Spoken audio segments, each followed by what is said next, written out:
Le Break Santé avec Antoine et Sarah. Le podcast où on ne te fera pas sentir mal de prendre un break.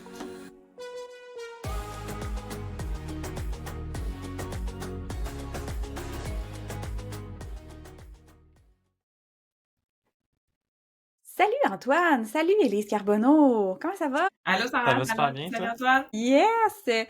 Hey, aujourd'hui, Antoine, on est chanceux. On reçoit une de mes collègues de classe à l'université, Élise Carbonneau. On a juste des parcours complètement différents. Je suis vraiment contente parce que, dans le fond, Élise, pourquoi on t'a invité aujourd'hui, c'est qu'on a vu passer la dernière étude à laquelle tu as participé avec ton équipe, finalement, sur l'alimentation intuitive puis la qualité alimentaire. Puis on voulait absolument en parler plus en détail avec toi, parce que c'est un sujet qui nous fascine tous les deux. Finalement, on en parle souvent ici sur le podcast. Donc, je commencerai juste par te poser la question, est-ce que tu peux te présenter puis parler de ton parcours professionnel, en fait? Oui, ben merci beaucoup de l'invitation à vous deux. Puis c'est drôle Sarah que tu dises qu'on est des anciennes collègues de classe. Puis je pense que ça montre la diversité des champs en nutrition, comment on peut avoir le même parcours au bac en nutrition puis s'en aller dans des voies complètement différentes, mais possiblement se retrouver. Comme là, on se retrouve pour parler d'alimentation intuitive. Exact.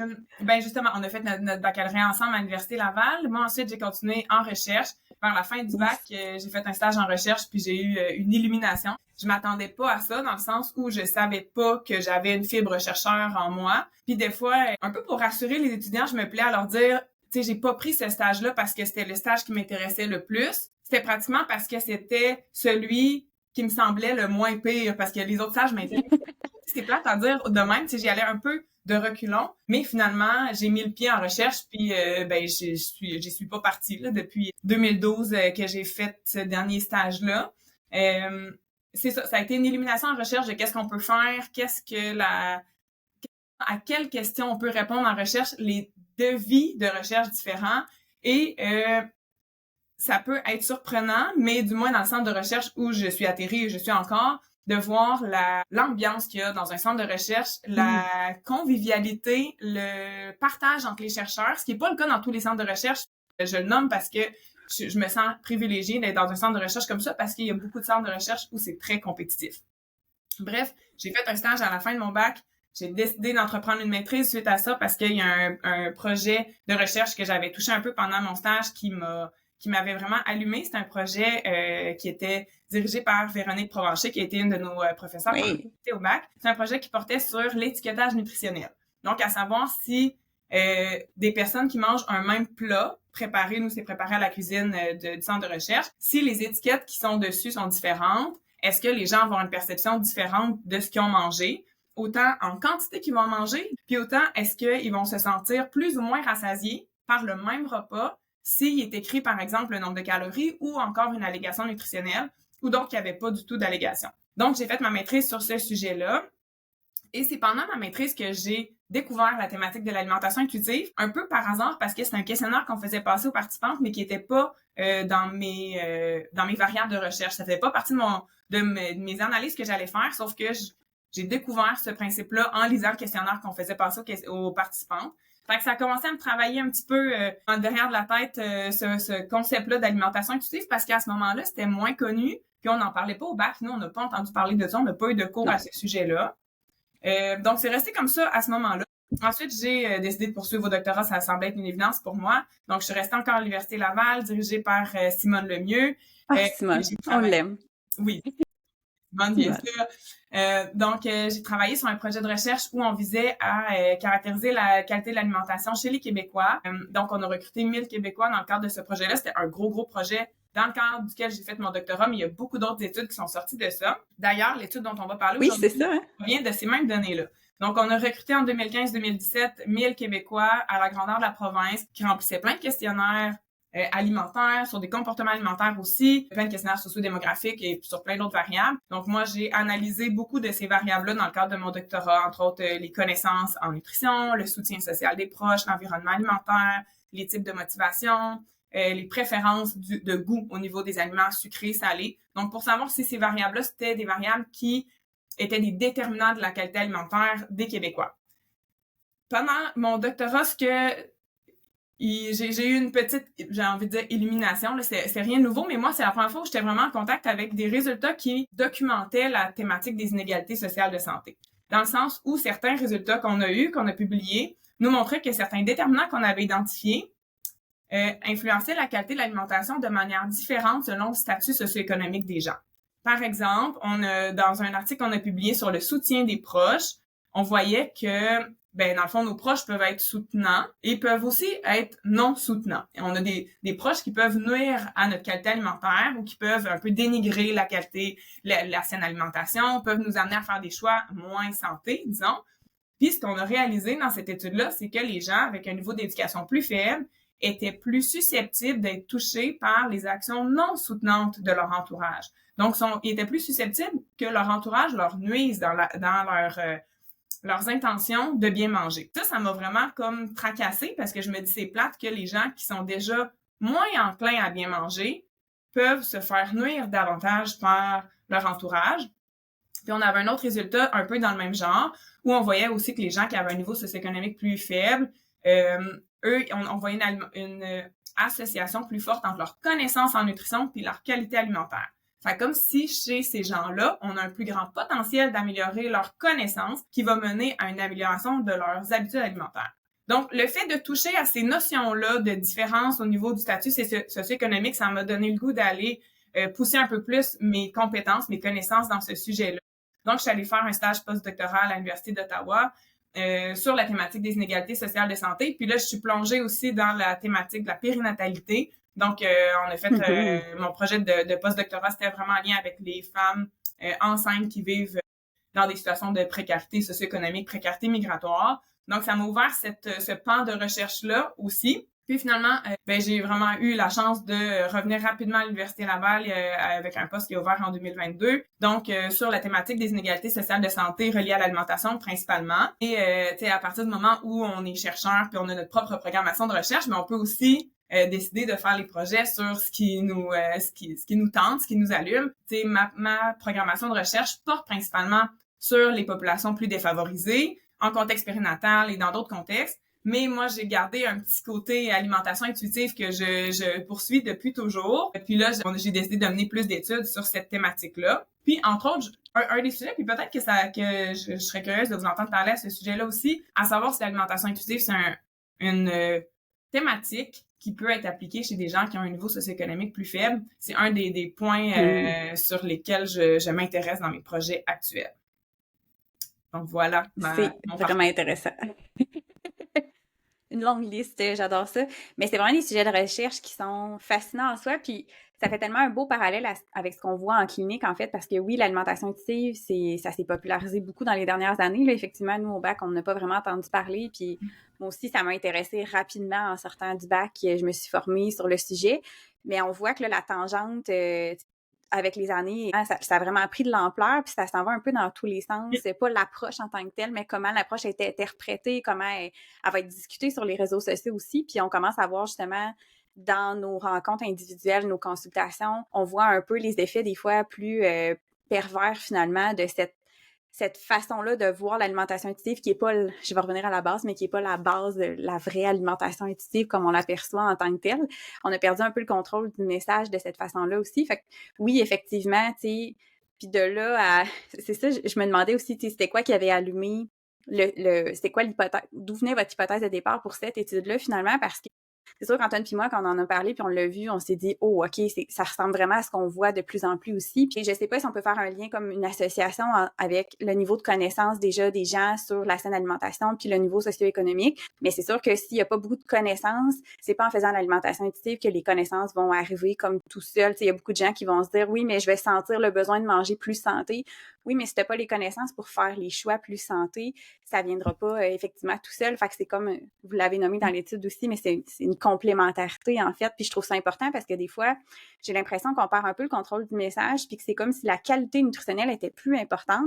Puis même moi, je commence à changer un peu la façon dont je vais en parler sur les réseaux sociaux parce que je trouve ça, c'est problématique en soi, puis ça a des conséquences, puis on le voit encore une fois en clinique, ces conséquences-là. Ouais, puis pour mettre les auditeurs un peu en contexte là, de l'étude en question, justement, le but de l'étude, puis moi, ça fait vraiment longtemps que je me posais ces questions-là, c'est à savoir, un peu comme tu l'as nommé, est-ce que quelqu'un qui mange de manière plus intuitive, ça va être une personne qui mange mieux, point. Donc, est-ce que manger plus intuitif, de manière plus intuitive fait en sorte qu'on va faire des meilleurs choix alimentaires. Puis, tu sais, à vrai dire, c'est une question qui me chicote depuis longtemps. Tu sais, moi, qui aime la recherche, j'aurais pu rester au doctorat pendant vraiment longtemps, surtout que j'aimais beaucoup le projet sur lequel je travaillais. Ça aurait été le prochain article que j'aurais voulu écrire.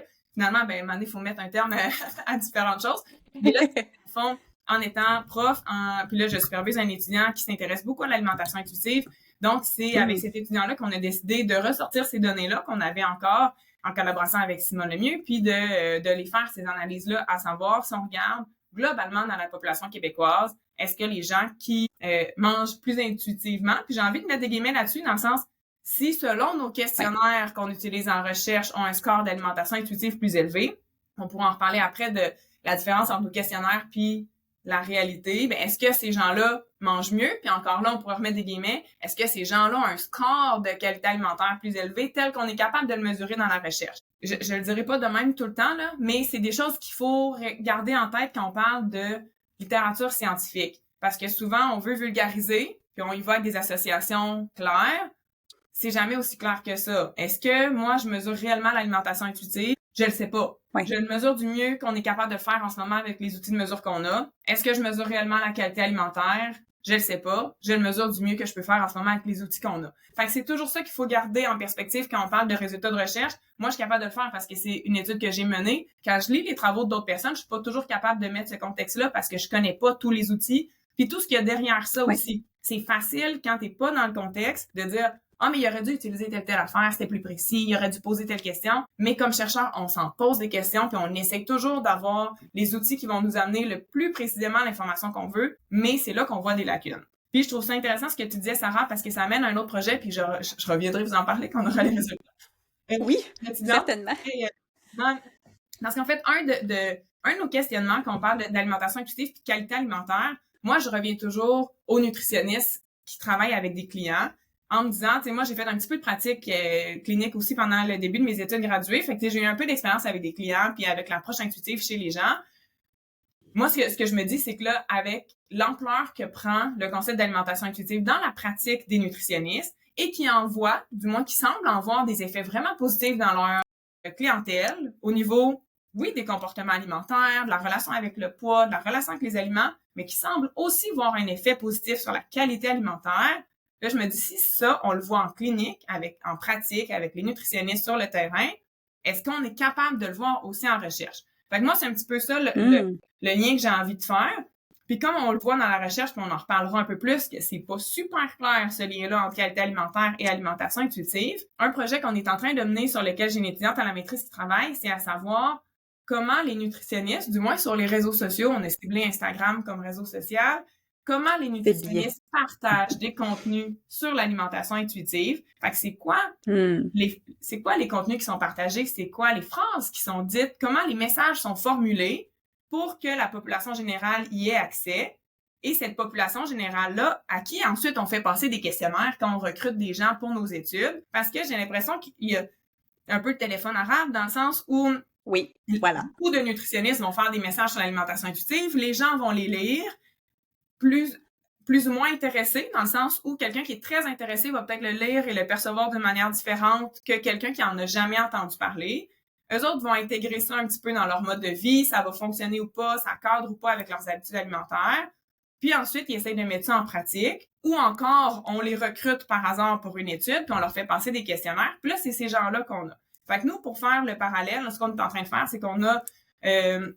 on est allé du mieux qu'on pouvait là, avec des différents contacts pour aller cibler des nutritionnistes qui parlent d'alimentation intuitive. Là, nous, on a voulu se cadrer seulement aux nutritionnistes parce que un peu n'importe qui peut parler d'alimentation intuitive, mais on s'est dit on va se limiter à ça. On a trouvé 25 comptes Instagram de nutritionnistes qui parlent souvent d'alimentation intuitive. On est allé chercher leurs 5 publications les plus récentes sur lesquelles ils parlent d'alimentation intuitive. Ça nous a donné 125 publications au total. Puis là, on décortique ce qui a été dit dans ces publications-là, autant dans les messages, dans le texte sous la publication que dans les vignettes en tant que telles. Donc, avec le logiciel NVivo pour faire l'analyse qualitative, on fait une analyse de contenu de ces contenus-là sur l'alimentation intuitive. Donc, autant en lien avec les principes derrière la théorie de l'alimentation intuitive, les 10 grands principes, puis autant parallèlement à nos outils de mesure en recherche. à savoir comment les nutritionnistes en parlent. Est-ce que c'est les mêmes principes que nous, on questionne dans les projets de recherche? Là, on a l'impression que ça va nous permettre de nous éclairer un petit peu à savoir pourquoi on trouve pas les mêmes choses dans nos projets de recherche comparativement à ce que les nutritionnistes voient sur le terrain en clinique. Parce que peut-être qu'on parle pas exactement des mêmes principes d'alimentation intuitive, finalement. Mais je trouve ça vraiment génial. Puis honnêtement, je vous remercie là, à toi et ton équipe parce que même nous, comme nutritionnistes sur les réseaux sociaux, je pense que c'est important de se poser la question puis de comprendre les effets que ça peut faire pour savoir comment on peut bien le faire aussi. Puis s'il y a des pistes d'amélioration à y avoir, je pense que c'est vraiment important de le faire aussi parce que des fois, on est tellement dans notre chambre d'écho, on connaît tellement aussi l'alimentation intuitive, on les connaît bien, les 10 principes, mais est-ce qu'on les explique bien? La réalité, c'est que la majorité du temps, non, parce que les réseaux sociaux, c'est comme limité comme espace aussi, puis des fois, on n'a pas le temps de faire toute la nuance qui serait nécessaire. Moi, je prendrais 20 carousels à chaque fois, là, ça n'a pas de sens comment il y aurait comme de la nuance à rajouter. Puis des fois, peut-être qu'on coupe les coins un petit peu trop ronds, puis je pense que c'est ça, des fois, qui fait l'effet négatif que les gens...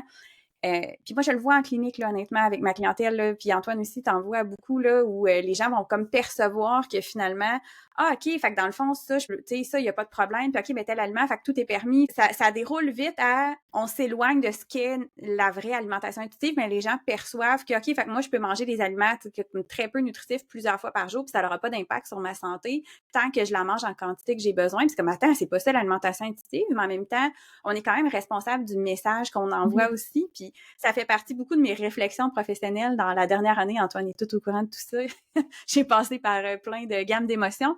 Mais moi, j'ai fait un changement de cap un peu pour cette raison-là parce que je le voyais un peu l'incidence que ça pouvait avoir. Puis je pense que comme nutritionniste sur les réseaux sociaux, on a une grande responsabilité professionnelle sur le message qu'on va envoyer aussi là, au grand public. Puis ben, la réalité, c'est que c'est pas tout le monde, comme tu le nommais, qui sait c'est quoi l'alimentation intuitive en tant que telle. C'est ça, puis tu sais, toutes les personnes que je vois qui parlent beaucoup d'alimentation intuitive, tu sais, ça c'est beaucoup lié au mouvement Health at Every Size, Ah oui, tu sais, oui. le body positive, anti-diète, puis comme dans tous les mouvements, il y en a tout le temps qui sont un peu extrêmes aussi. Fait que tu sais, là, comme tous les concepts viennent se mélanger un petit peu, fait que là, le message, il diverge, là, finalement. Fait que l'application est très variable aussi dans la population, puis en plus, ben, t'as pas le temps de faire de la vraie éducation en tant que telle complète sur les réseaux. Ouais. Fait que là, les gens tirent des conclusions aussi qui sont pas tant vraies. Puis après ça, les gens, ça parle entre eux. Ça fait juste des fois amplifier le problème versus donner un effet bénéfique. Finalement, on passe notre temps, ça et moi, à s'envoyer des publications puis à dire « Ah, ça devrait peut-être que ça soit abordé de même, tu sais, le message, il est pas tant bon. » Puis même nous, tu sais, des fois, on s'envoie nos propres publications puis on les modifie parce que quand toi, tu l'écris ou tu le dis, dans ta tête, ça a plein de sens, mais sur papier, quand tu le reçois, c'est pas ça le message qui passe. Au même titre que quand tu écris un travail, des fois, ton prof te corrige puis t'es complètement d'accord avec la correction, mais tu l'avais juste pas voulu le dire comme ça, tu sais. Fait je pense c'est qu'un ça point aussi que j'observe un petit peu de mon côté. Ouais, puis un point que Sarah t'a nommé aussi, puis tu sais, ça revient à ce que tu dis, Antoine, que les messages sont pas toujours perçus de la bonne manière. Quand tu dis j'aurais envie de faire des carousels avec 20 vignettes dedans, ben il y a le fait qu'il y en a plusieurs qui iront pas voir les 20. Fait que si le message que tu as dit dans la première ou la deuxième, parce que tu sais, des fois les algorithmes font que si tu as déjà vu la publication, là, c'est la deuxième que tu vas voir, ben les gens s'en vont pas jusqu'au bout. Puis des fois, puis encore là, ça amène ces notions-là, puis nous, on est en train de se questionner là-dessus quand on fait notre analyse. Des fois, il y a des phrases qui sont dites avec du sarcasme. Il faut le comprendre qu'il y a un sarcasme. Puis là, nous, on essaie avec une image, un GIF qui nous dit que ça veut dire donc que ce que j'ai écrit, c'était pas ça que je voulais dire, parce que le GIF à côté suggère que c'est pas ça. Mais là, il faut que les gens le comprennent comme ça, parce que s'ils vont littéralement, ils vont peut-être comprendre ton message en l'envers, ils vont dire « Hey, la nutritionniste, elle a dit ça. » Puis nous, quand on fait notre analyse, ben faut comme se mettre des commentaires. Voici mot pour mot, en verbatim, la phrase qu'il y avait, mais voici, en parenthèse, l'interprétation, il y avait un GIF qui faisait signe qu'il fallait le voir avec un sarcasme. Fait que, tu sais, pour nous, ça augmente le niveau de difficulté pour l'analyse, mais ça amène ça aussi. Donc, quand on fait des trop longues publications, ça se peut que les gens s'arrêtent au premier message. Puis, il y a aussi, je veux pas mettre le blâme sur personne, je veux dire, la plupart des gens qui font ça sur les médias sociaux, ben il y a aussi quelque part en arrière une entreprise, tu sais, il y a un but de faire peut-être un peu de la publicité pour les services qu'on offre. Fait que ça se peut que la première vignette soit plus attire plus l'attention parce qu'on veut que les gens continuent à voir ton contenu, mais qui va peut-être faire en sorte que c'est pas l'information la plus pertinente pour l'application du concept, mais c'est l'information la plus tape à l'œil, ou qui va venir nous chercher, mais qui fait en sorte que les gens sont peut-être pas capables, ben ont peut-être pas le temps, vont peut-être pas le prendre le temps de regarder au complet pour avoir la vision globale du message que la nutritionniste voulait envoyer ou que n'importe quel autre professionnel de la santé voulait envoyer. Fait qu'il y a ça qui peut être un peu dangereux, puis qui peut peut-être jouer sur le fait que en ce moment, les messages qu'on entend, quand les gens réinterprètent de leur côté l'alimentation intuitive, puis on en pris des bouts, puis ils n'ont pas tout pris, puis c'est peut-être aussi parce que ça leur convient mieux de même que de dire je vais essayer de vous expliquer le principe au complet. Moi, si j'ai trouvé quelque chose qui s'applique bien, puis j'ai pas beaucoup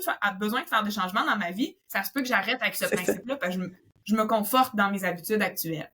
Mon Dieu, ça me parle tellement ce que tu dis. On dirait que j'ai le goût d'aller revoir toutes mes publications avec ce concept-là, puis de tout réévaluer. Mais ça fait partie des questions que je me pose de plus en plus aussi, puis de, tu sais, quel message qui va être retenu, puis de faire attention. Puis tu sais, le sarcasme, on a aussi des nouvelles lignes directrices un peu de notre ordre professionnel, entre autres sur les réseaux sociaux, pour mieux encadrer la pratique, pour éviter ce genre de choses-là, parce que c'est pas tout le monde qui le comprend, le sarcasme, c'est pas tout le monde qui le comprend nécessairement là où on s'en va. On contrôle pas nécessairement on sait pas qui nous lie, en fait. Fait qu'il faut considérer que c'est une personne qui a aucune connaissance, là, finalement, en nutrition ou en santé, puis il faut vraiment y aller avec la vulgarisation le plus possible pour éviter, justement, ce genre de messages-là. Mais, tu sais, la réalité, c'est que c'est pas toujours si simple à faire non plus. Fait que je trouve, en tout cas, j'ai hâte de voir les résultats de cette étude-là, mais je pense que ça va servir beaucoup aussi aux nutritionnistes en pratique, là. Ouais. Okay.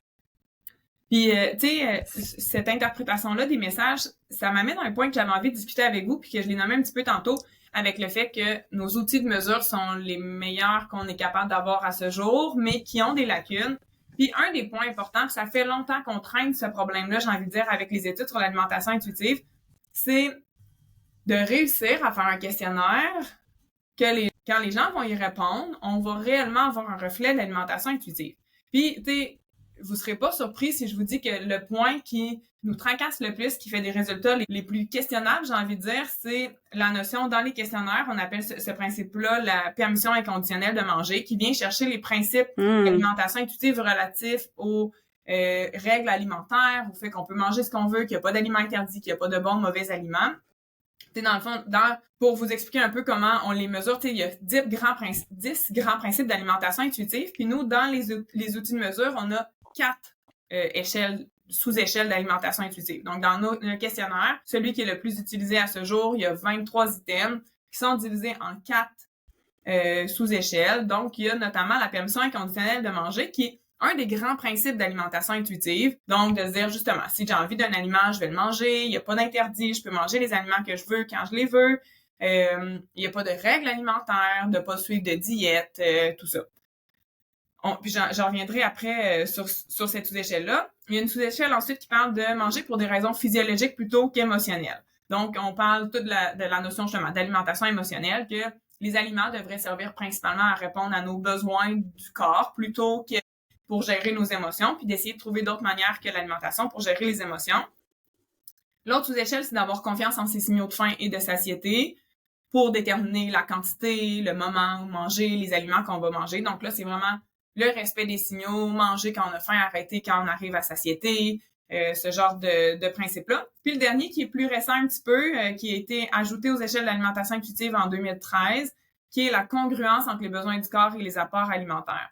Ça revient à chercher le principe dans les principes d'alimentation intuitive, c'est le dernier qui s'appelle la nutrition douce, de faire des bons choix. Puis ça revient à ce que tu disais, Sarah, tantôt, à propos des connaissances en nutrition. Tu sais, il faut quand même avoir je pense, puis encore là, c'est une hypothèse à aller pousser, je pense qu'il faut avoir un certain niveau de connaissance en nutrition pour être capable d'avoir une alimentation qui est très intuitive, malgré que si on pousse vraiment le principe d'alimentation intuitive au fait que c'est un respect des signaux du corps, une écoute du corps. Puis signaux du corps, au-delà de faim, satiété, j'ai envie de dire. Les signaux du corps, c'est aussi j'ai mal au ventre après avoir mangé, j'ai un point quand je vais courir si j'ai mangé une collation trop récemment, j'ai pas d'énergie, j'ai des baisses d'énergie en plein après-midi, je me sens pas super bien, ou au contraire, après un tel type de repas, je sens que j'ai beaucoup d'énergie, je suis capable d'aller m'entraîner, tout ça, ça rentre là-dedans. Les gens ont tendance à dire alimentation intuitive égale faim, satiété. Mais moi, je trouve que ça va beaucoup plus loin. Puis c'est ce qu'on va chercher dans ce principe-là, dans les échelles, c'est de dire, je suis capable de reconnaître quels aliments font bien fonctionner mon corps. Donc, oui, c'est d'avoir des connaissances un peu, mais au-delà des connaissances, ça peut se faire par essai-erreur. Puis, entre autres, c'est essai-erreur, on en parle dans l'alimentation sportive souvent. De dire, qu'est-ce que tu dois manger avant ton marathon? oui, il y a des principes à suivre, mais moi, je sais pas si toi, ton corps, il réagit différemment du mien. Je dis ça, puis je fais pas de marathon. Moi, avant une course, est-ce que je dois manger 2 heures avant ou 1 heure et demie avant? Est-ce que je peux prendre un gel avant le début de ma course? Est-ce que je peux prendre des gels pendant ma course? Ça, c'est mon corps qui va me le dire, puis c'est pas celui du voisin, puis c'est pas le textbook sur l'alimentation, sur la nutrition sportive qui va me le dire. Ça, c'est mon corps qui va me le dire parce que on réagit tous différemment, puis on a tous entendu parler d'histoires d'athlètes qui n'ont pas fait assez de tests puis qui ont eu des mauvaises expériences pendant leur course parce que le système digestif n'a pas répondu comme ils pensaient. Bien ça, moi, je trouve que ça va dans le principe de nutrition douce puis dans les échelles qu'on mesure la congruence entre les besoins et les apports, c'est d'être capable de la faire, cette réflexion-là, de dire, quand je m'alimente de telle manière, je me sens comme ça. Puis de les faire, les réflexions. Puis souvent, on en parle, entre autres, avec dans le temps des fêtes, la réflexion de quand ça fait trop de soirs en ligne que je mange des gros repas, je me sens plus bien. Je me sens ballonnée, j'ai hâte d'avoir faim, j'ai hâte de manger quelque chose de frais, ça va me faire du bien. Puis c'est pas parce que j'ai les connaissances qui me disent que j'ai pas mangé assez de légumes, c'est parce que là, mon corps m'envoie des signes pour dire là, j'ai pas d'énergie, j'ai juste envie de me coucher. Ben c'est peut-être parce que les aliments que j'ai mangés me donnent ces effets-là. Fait que c'est pour ça que je pense qu'il y a une nuance entre les connaissances et l'expérimentation, mais ça, il faut être capable d'avoir cette conscience-là, cette conscience personnelle de réfléchir à comment mon corps se sent quand j'ai mangé quelque chose. C'est pas tout le monde qui est capable de le faire. Ouais. Non, puis tu sais, des fois, je suis même étonnée, mais on rencontre certains clients, Antoine puis moi, parce qu'on travaille souvent en collaboration dans certains dossiers. Ça arrive souvent quand même qu'il y a des personnes qui vont manger des grosses quantités, des aliments qui sont super comme longs à digérer, puis qui vont pas nécessairement moins bien se sentir, puis que quand ils vont manger plus équilibré, ils se sentiront pas nécessairement mieux. Il y a des gens pour qui les perceptions corporelles, c'est pas tant présent, ou au-delà de pas sentir la satiété, là, il y a des gens qui effectivement ne ressentent pas tant que ça, puis pourraient remanger rapidement après, mais ils voient pas, tu sais, quand on les questionne à savoir justement, là, t'as mangé plus équilibré ce repas-là, t'avais plus d'énergie, ça allait-tu mieux? Pas nécessairement. Fait qu'il y a ça aussi, je pense qu'il peut peut-être avoir des différences individuelles selon énormément de facteurs aussi, mais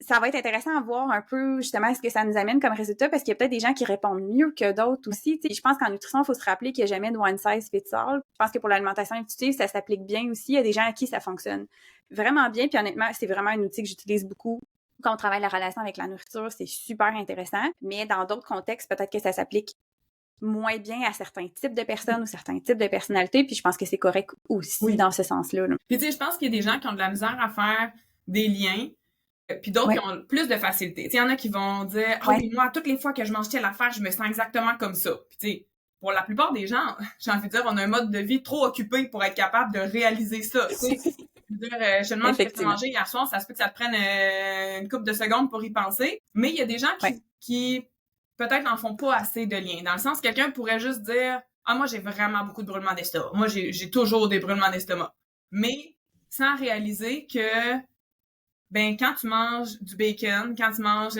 ben, c'est là que t'en as le plus des brûlements d'estomac. Cette personne-là peut juste te dire « Ah, moi, je suis comme ça. Moi, je suis de même. Peu importe ce que je mange, ça fait toujours ça. » Mais que... Puis, tu sais, c'est un exercice qui prend du temps. Que si on faisait un journal de symptômes, un journal alimentaire, là, les liens se feraient plus. Puis après, la personne est mieux placée pour dire, ben là, je vais faire un choix conscient. Est-ce que j'aime assez le bacon pour avoir des brûlements d'estomac après? Ou finalement, ça m'amène pas assez de plaisir pour l'inconfort que je ressens après? Fait que, tu sais, ça fait partie de l'alimentation intuitive, je trouve. Si tu le décides de manger du bacon parce que ça te dérange pas d'avoir des brûlements d'estomac, ben, à la limite, c'est correct aussi. C'est de dire, regarde, je suis conscient de qu'est-ce que ça amène sur mon corps et je fais ce choix conscient de le poursuivre parce que le plaisir est plus grand que l'inconfort qui vient avec. On peut le voir comme ça aussi. Ça veut pas juste dire l'alimentation intuitive que j'ai du plaisir à manger des légumes en tout temps. C'est pas juste ça. Ça va, tu sais, dans...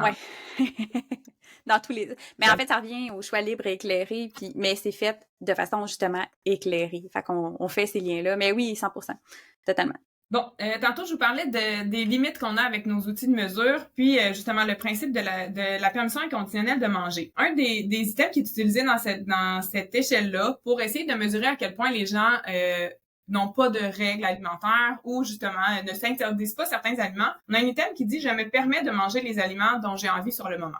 Fait qu'en tant que tel, tu sais, ça a l'air d'un item qui a bien de l'allure, tu sais, qui prône les principes d'alimentation intuitive de si j'ai envie de quelque chose, ben je vais le manger, je m'interdis pas des aliments. Sauf que on peut comprendre rapidement que pour quelqu'un qui n'a pas le bagage derrière les principes d'alimentation intuitive, ça peut avoir l'air d'être un comportement de désinhibition. De dire à tout moment, quand j'ai un craving pour quelque chose, ben je vais l'assouvir. Je vais manger cet aliment-là dont j'ai envie sur le moment.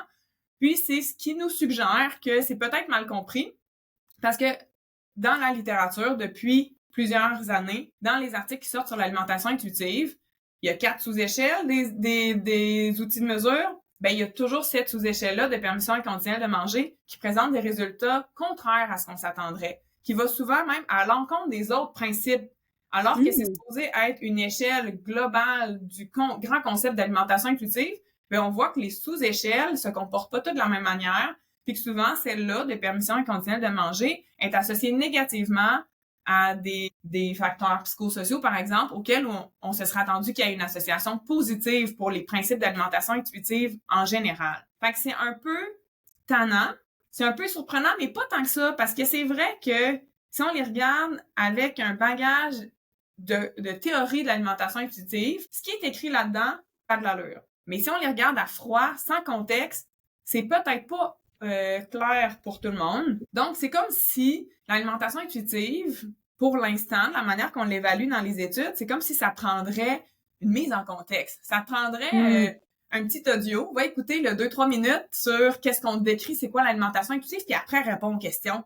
Puis là, on va être capable d'aller chercher réellement ce à quoi on s'attend. Les gens vont répondre selon qu'est-ce qu'ils font pour vrai, mais peut-être que ça va moins tomber dans des comportements style désinhibition plutôt que juste de se permettre de manger les aliments dont on a envie sur le moment. Puis ce point-là, c'est une réflexion qu'on a eue depuis un moment. Pendant mes études graduées, pendant que j'attendais les données du projet de recherche sur lequel j'allais travailler au doctorat, j'ai travaillé sur des données qui avaient déjà été récoltées dans le passé puis qui, comme on dit, qui dormaient dans un tiroir. C'est des données sur le programme Choisir de maigrir, dont vous avez entendu parler, qui n'existe plus maintenant, mais qui était donné dans les CLSC avant. Puis c'est un programme où l'intention, c'était que c'était un programme qui était ciblé pour des femmes. Puis c'était de les accompagner dans un processus pour qu'ils prennent une décision éclairée quant à un désir de perte de poids. Donc, c'était pas mal tout des femmes qui arrivaient là avec un poids corporel plus élevé, là.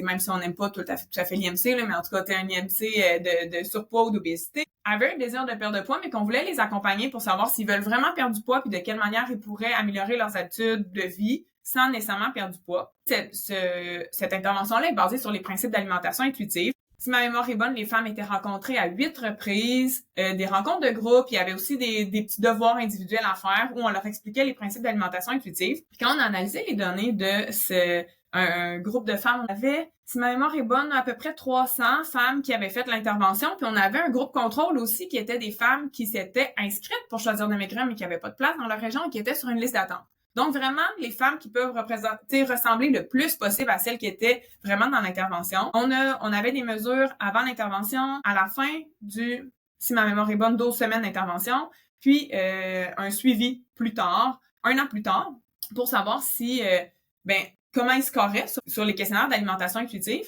puis leur qualité alimentaire aussi. Ce qu'on a réalisé, c'est que en début de parcours, avant le début de l'intervention, toutes les femmes, il y avait... Quand on regardait les scores d'alimentation intuitive puis de qualité alimentaire, il y avait une association négative entre la permission inconditionnelle de manger et la qualité alimentaire. Donc, les femmes qui avaient une plus grande permission inconditionnelle de manger mangeaient moins bien.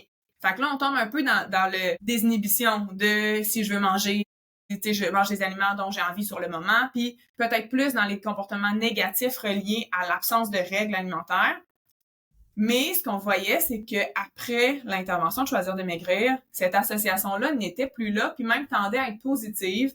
Donc, les femmes qui avaient suivi l'intervention et qui avaient eu l'explication, tantôt je disais le petit audio qui t'explique c'est quoi finalement avant de remplir ton questionnaire, eux autres, ils l'ont eu cette intervention-là. Puis ces femmes-là étaient rendues que plus il y avait un score de permission inconditionnelle de manger élevé, plus ils mangeaient bien. Fait qu'eux autres ont compris dans quel sens ça allait.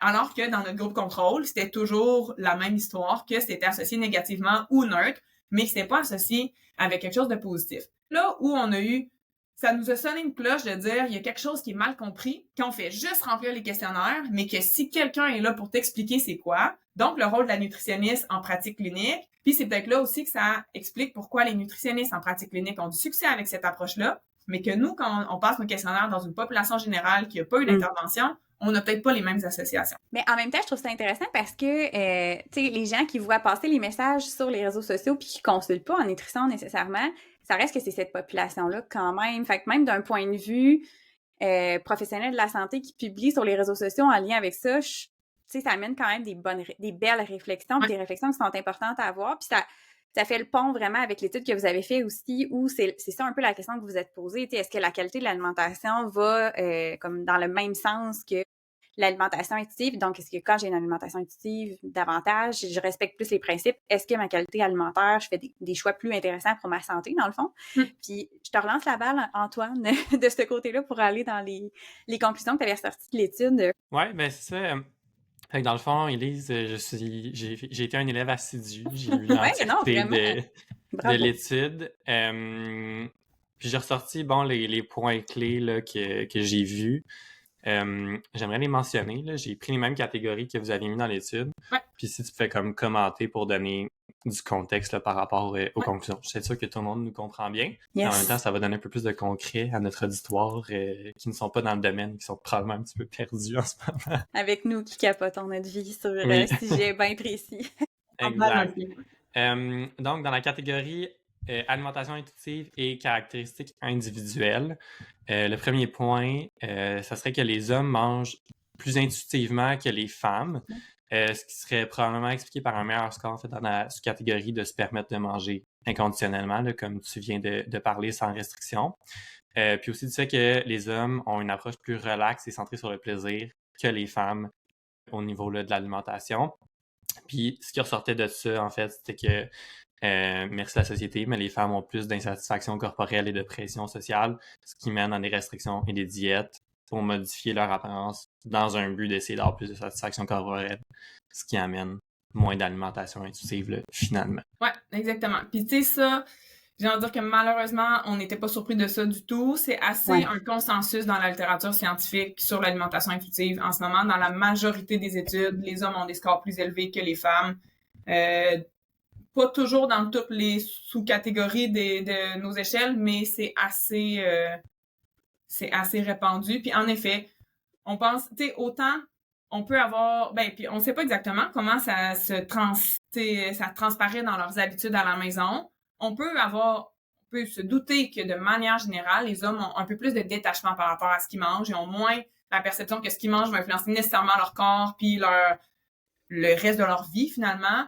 Fait qu'ils ont peut-être un peu plus un laisser-aller qui fait que quand j'ai envie de manger quelque chose, je le mange, puis après je me questionne plus. Ça finit là. Alors qu'une femme va peut-être plus se poser des questions. Puis comme tu le dis, merci la société. Là, on le sait qu'on a cette pression-là. On sait qu'on s'attend de nous à ce qu'on suive les règles, à ce que notre corps respecte les standards de la société. Malheureusement, c'est pas surprenant. Puis, tu sais, en plus, est-ce que y a-t-il un lien avec ça ou pas? Tu sais, je suis pas mal sûre qu'il y a plus de femmes qui connaissent les principes d'alimentation intuitive que d'hommes. Est-ce que même les femmes sont capables de mieux répondre à nos questionnaires que les hommes? Si on le sait pas tant que ça, on a l'impression que, tu sais, sont assez bien compris ou en tout cas compris de manière égale par tout le monde.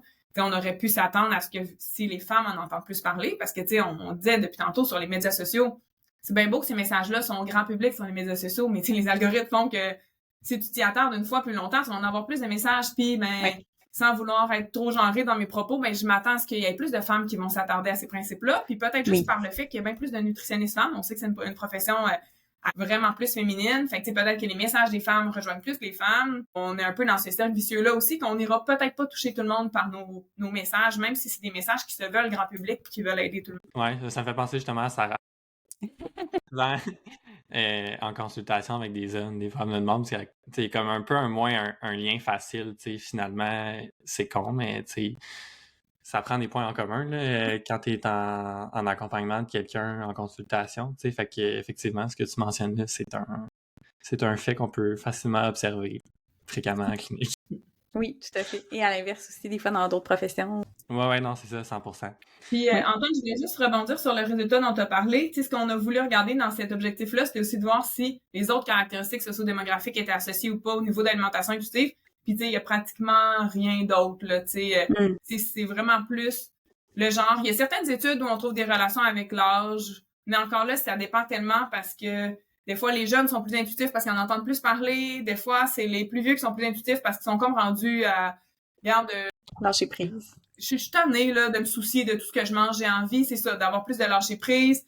Il y a les boomers qui ont été beaucoup élevés dans cette mentalité de diète, dans Montignac, dans la pression des femmes pour manger, de tout couper les pains, pâtes, patates, qui eux autres sont difficiles à rejoindre avec l'alimentation intuitive. Fait il y a peut-être quelque chose au niveau de l'âge, mais ça varie tellement qu'on le trouve pas systématiquement. Puis nous, dans notre étude, ce qu'on était aussi curieux de voir, c'est si le niveau d'éducation, le niveau de revenu venait jouer un rôle là-dessus, puis on n'a pas vu d'association. C'est sûr qu'on pourra en reparler plus tard. On a toujours des limites dans nos études sur la représentativité des échantillons de la population qu'on réussit à recruter. Donc, on a quand même plus des gens plus éduqués et plus riches en général dans nos études. Fait que ça nous permet pas d'avoir un grand range possible, mettons, de niveau de revenu qui pourrait nous permettre de voir est-ce que les gens qui ont un niveau de revenu plus élevé sont plus ou moins intuitifs, parce qu'on n'a pas assez de gens dans chacune des catégories. Le prochain point, c'est les femmes auraient un désir plus élevé de consommer des aliments nutritifs pour promouvoir en fait l'efficacité des fonctions corporelles, une meilleure énergie et une meilleure endurance.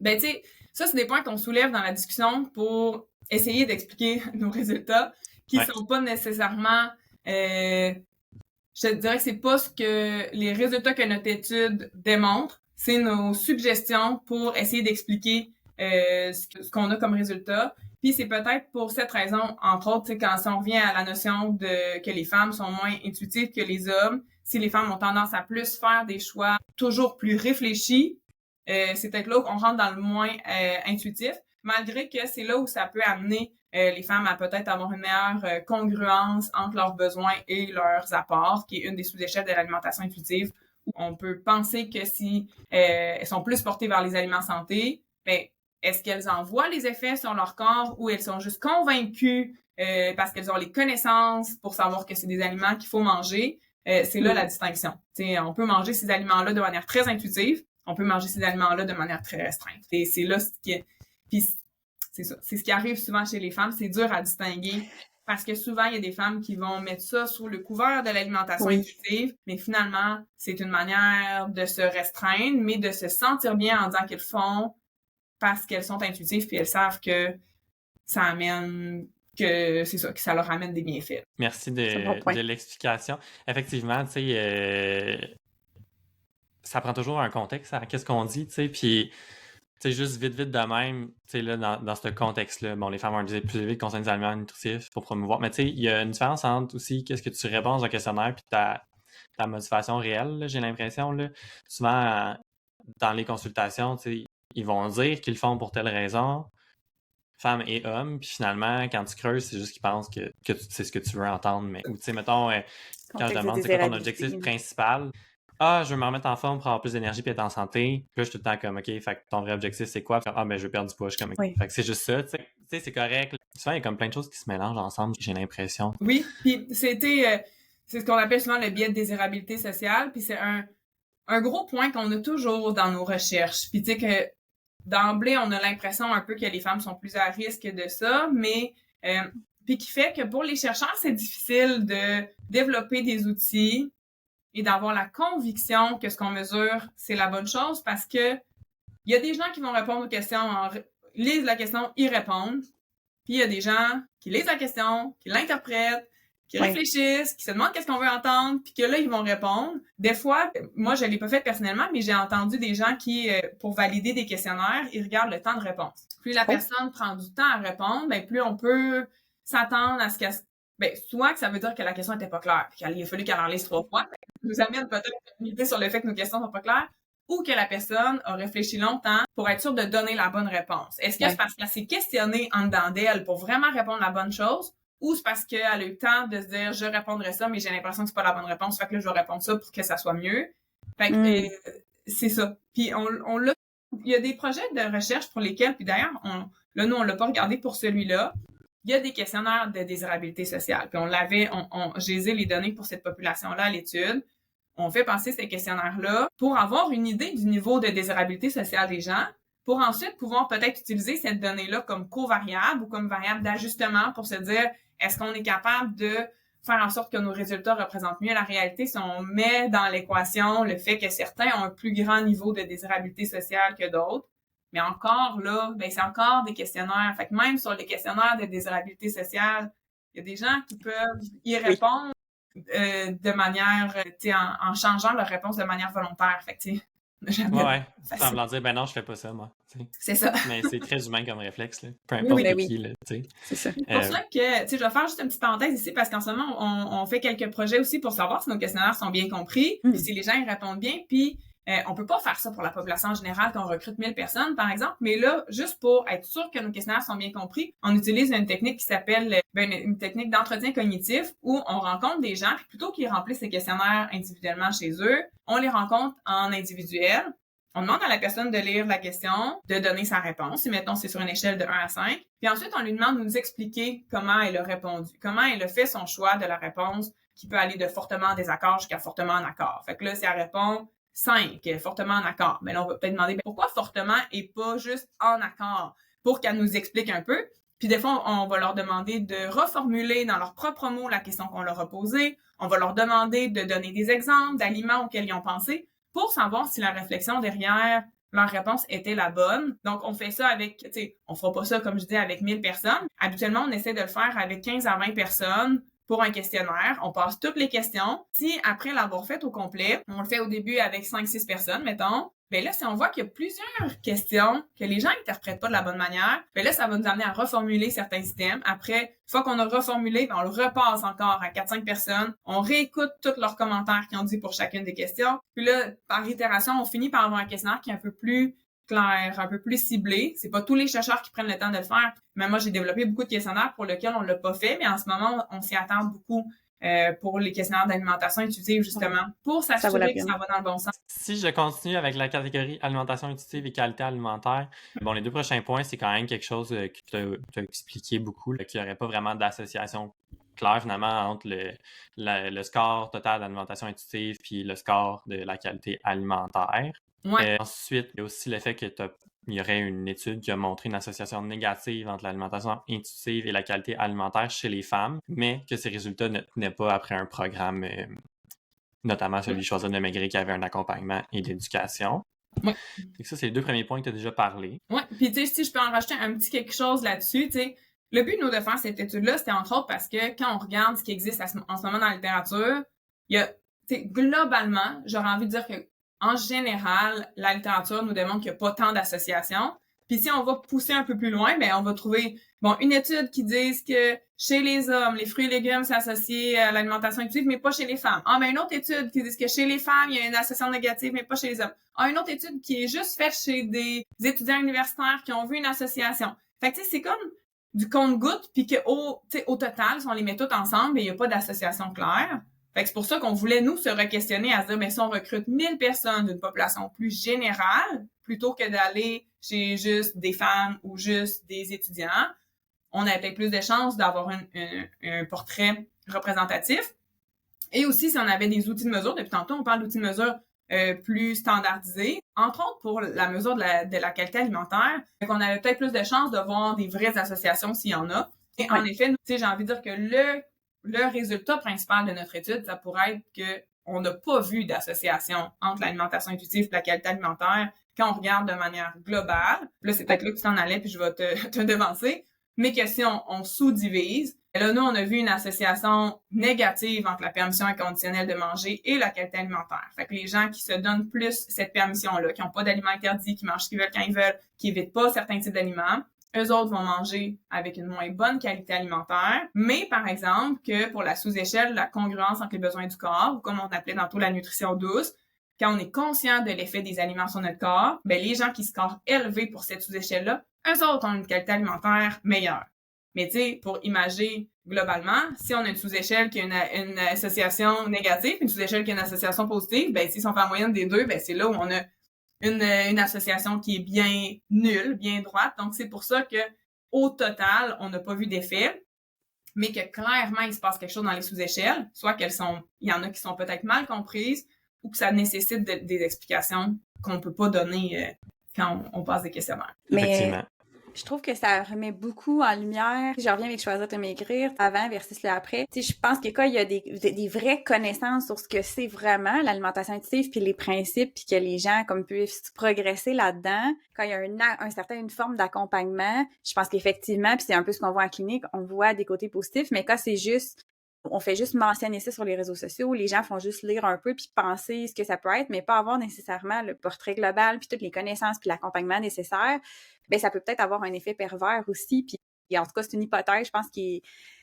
peut être bonne à garder. Puis c'est une hypothèse qu'on voit quand même aussi en clinique quand on accueille les gens avec les perceptions qu'ils peuvent avoir sur l'alimentation intuitive puis les comportements que ça peut créer. Tu sais, je pense que de là aussi, je refais le pont avec l'étude qui est en cours là, par rapport aux réseaux sociaux sur l'alimentation intuitive. Je pense que c'est important aussi de prendre conscience qu'on peut nuire avec ce type d'intervention-là aussi. Puis c'est pas l'alimentation intuitive le problème en tant que tel, là, c'est plus la façon dont ça va être abordé puis comment les gens vont la percevoir. Fait que je pense que c'est un point à garder en tête aussi, là. J'ai aussi plein de choses à dire par rapport à ça. Tu sais, le fait que, oui, c'est effectivement le prochain point, que il y a des résultats variables dans les études individuelles là, concernant soit la consommation des groupes d'aliments, macro, micronutriments. On dit souvent, il n'y a pas de one size fits all. Ça prend le bon outil au bon moment. L'alimentation intuitive, c'est une approche, c'est un outil. Ça dépend de t'es qui, ça dépend de ton contexte, ça dépend du temps que tu as, ça dépend de ton objectif, à quel point il est précis. Même chose, je fais un parallèle avec l'exercice plus intuitif. Ouais. Moi, je peux m'entraîner sans me faire un programme d'entraînement dans un objectif quand même précis parce que j'ai toutes les connaissances théoriques sur l'entraînement. Puis, tu veux juste t'entraîner pour la santé, mettons que je prends la course à pied, tu veux juste courir pour améliorer ton cardio, garder un bon cardio, t'as pas besoin d'aller suivre des vitesses précises, versus quelqu'un qui va aller chercher une amélioration de son sprint ou une performance à un marathon, ça prend quand même des intensités précises, puis à moins de l'avoir calculé une fois, tu pourras pas faire l'association entre ton feeling à cette intensité-là et l'amélioration démontrée, mettons, dans la littérature.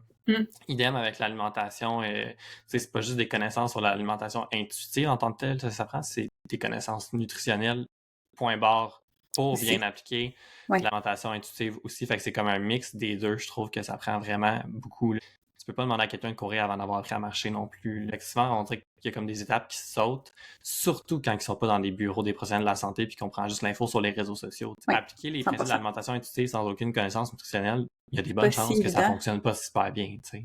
Puis tu sais, je pense que ça amène aussi la notion, puis que tu parles d'exercice intuitif, je trouve qu'on peut faire la comparaison aussi avec, mettons, tous les gens qui ont une maladie, un problème de santé qui ont à suivre une diète particulière. Ben, est-ce que c'est faisable d'être intuitif? Dans le même sens que pour l'exercice intuitif, justement, moi, j'aime ça aller jogger juste pour le fun, d'y aller quand ça me tente d'y aller. Puis, j'ai l'impression que j'y vais de manière intuitive. J'ai envie d'y aller, j'y vais. Je vais faire une plus longue ou une plus petite sortie selon mon feeling. À partir du moment où il y a un désir de performance, puis que là, il y a des conseils externes qui viennent te recommander de faire tel type d'entraînement pour améliorer, puis ci, puis ça, à quel point ça a encore le potentiel de rester intuitif quand il y a quelqu'un qui te suggère quelque chose. Ça dépend toujours sûrement de la relation, puis on parle souvent de conseils non sollicités. Là. Est-ce que tu as sollicité ces conseils-là pour t'améliorer? Mais même si tu les as sollicités, c'est vraiment plus difficile d'être intuitif, de dire « Hey, pour le fun, je vais aller me pousser vraiment beaucoup aujourd'hui dans mon jog, je vais aller faire des intensités. »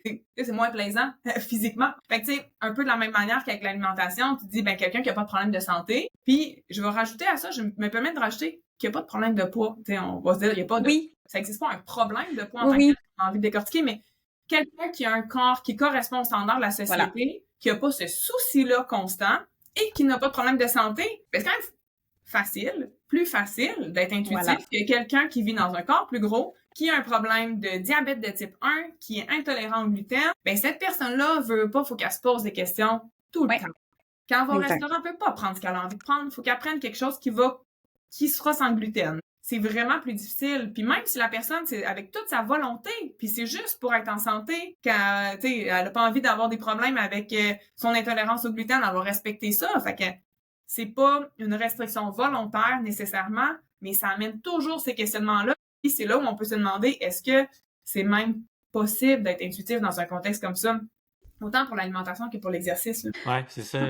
C'est exactement ça que tu as mentionné. Je pense une pluralité d'objectifs différents. C'est un peu comme tu disais, Sarah, il y a des gens qui se sentent mal de ne pas être dans l'alimentation intuitive ou peu importe. Mais tu sais, c'est vraiment correct d'adopter la méthode qui fonctionne pour Oui. toi présentement. Ça se peut que ça change, ça se peut que ça change pas. C'est juste de prendre la personne dans l'ensemble puis de l'adapter.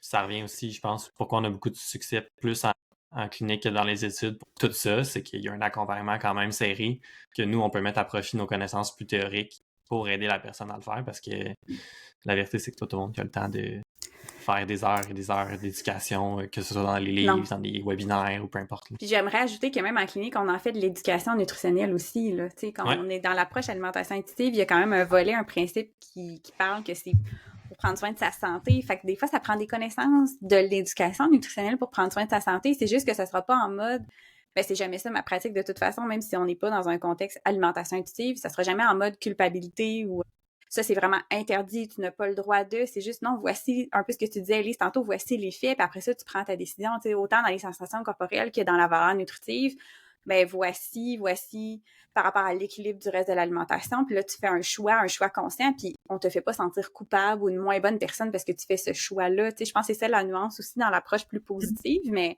ça reste que ça, en clinique, on a le temps de faire ça, puis on joint un peu, tu sais, c'est un peu ça la conclusion aussi. C'est des approches qui vont main dans la main, puis c'est 100% ça dans ma tête à moi aussi. C'est pas noir ou blanc, c'est pas parce que je fais l'alimentation intuitive que je me sac littéralement de tout ce qui est éducation nutritionnelle, valeur nutritive, etc.